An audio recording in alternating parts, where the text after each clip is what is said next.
représente le foyer pour toi? Ouh, voilà, je crois que je pourrais passer beaucoup de temps là-dessus et pas forcément le décrire de façon très positive tout le temps.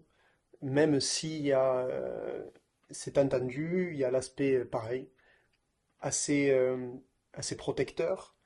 Euh, le foyer qui dit foyer dit famille en fait, je pense. Si en étant à deux, même si d'un point de vue fiscal ça s'appelle un foyer, euh, en fait, en tout cas, j'éprouve pas cette notion de foyer. Pour moi, pour avoir le foyer, il faut qu'il y ait être plus de deux. Alors, ça peut être des enfants ou peu importe, mais là, il peut y avoir une notion de foyer.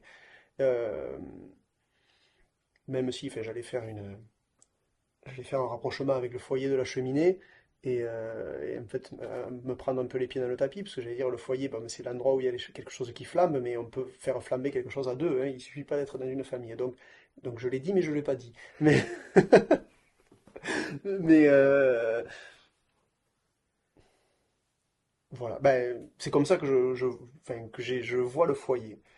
Et ensuite, la façon dont je pourrais le concevoir, puisque ça, pour l'instant, ça m'est pas donné. Je ne fais pas partie d'un foyer, je ne suis pas le parent d'une famille. Et donc, la façon dont j'aimerais le concevoir, c'est ben, le foyer, c'est une maison, c'est quatre murs dans lesquels on vit, on discute et surtout on se dote de maximum d'outils pour qu'on ait aucune retenue, aucune peur à ouvrir les portes. Voilà. Pour ceux qui rentrent et pour nous qui devons en sortir. Le foyer, c'est ça. C'est une pouponnière où où on dote les individus qui y vivent de tout ce qu'il faut pour être bien dehors. Qu'est-ce que c'est que de devenir un père?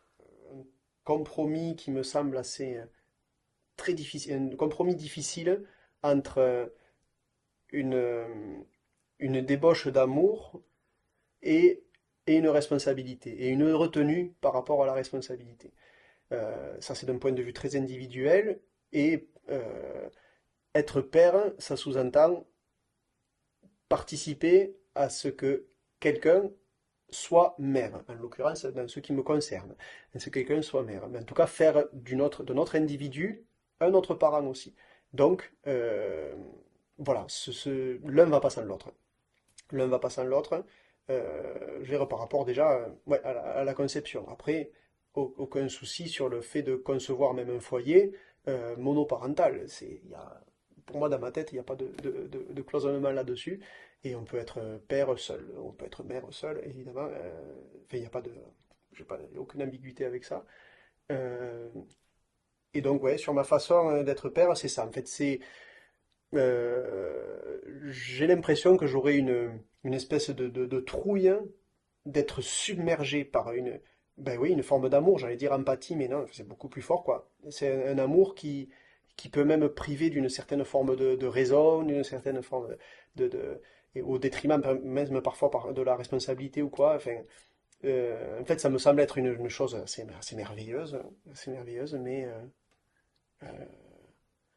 bon, je ne sais pas si je le vivrai un jour, parce que j'ai un discours aussi qui est assez contradictoire, parce que même que je trouve que ce soit une chose absolument merveilleuse, euh, j'ai un problème avec, là où en est notre civilisation.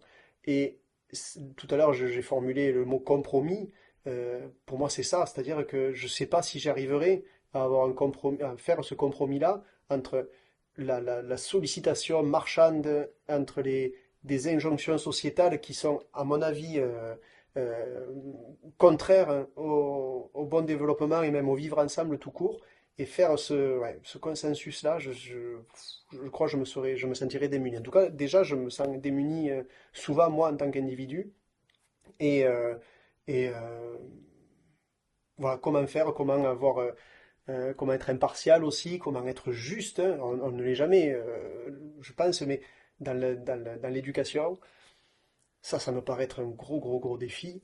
Et d'ailleurs, je reviendrai à mes parents aussi là-dessus, qui, je trouve, ça a été formidable. Ils nous ont, mon frère et moi, très souvent répété, on ne peut pas être parfait, ça n'existe pas, on va faire des erreurs. Soyez sûr d'une chose, c'est qu'on vous aime de tout notre cœur et que le moindre souci, la moindre chose, il faut le dire.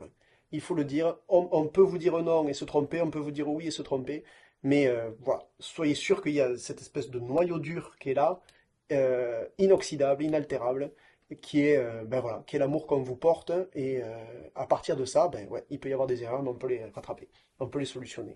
Donc voilà, je conçois aussi d'être père sous cet angle-là, ouais. Si tu devais devenir un père, Mm.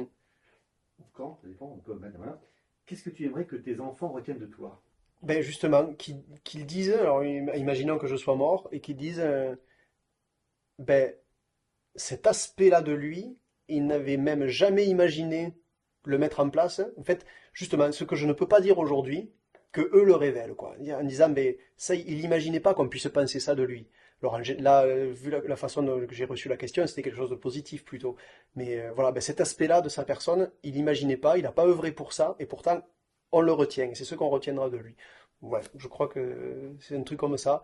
Euh, Comme quand on évoquait le pire défaut, ben, je fais le lien avec ça. J'en sais rien, en fait. J'en sais rien.